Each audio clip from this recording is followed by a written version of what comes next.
Aika on lyhyt ja maailma, johon luotat, katoaa. Jokainen valhe, jokainen ylpeyden teko, jokainen hetki, jolloin olet kääntynyt pois Jumalasta, paljastuu. Maa järisee, taivas pauhaa ja Jumalan oikeudenmukainen tuomio kohtaa kaikki, jotka hylkäävät hänet.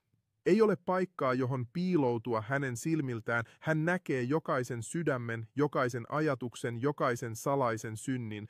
Hänen vihansa on todellinen ja se tulee niiden ylle, jotka valitsevat pimeyden tiet.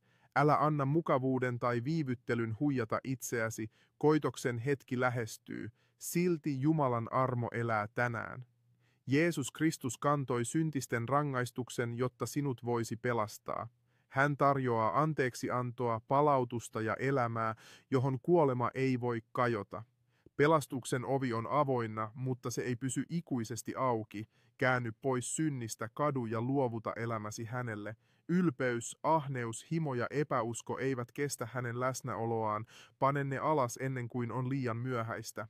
Ne, jotka huutavat Jeesuksen puoleen nyt, löytävät turvan, heidän sielunsa suojattuna hänen rakkaudellaan. Ne, jotka kieltäytyvät, kohtaavat liekit kapinasta ja uhmakkuudesta. Kuule varoitus, torven ääni kaikuu, kuningas on tulossa, eikä hänen tuomionsa odota. Kadu tänään, usko ja elä, tai kohtaa tuli, joka kuluttaa kaiken, mikä ei ole hänen, aika on loppumassa.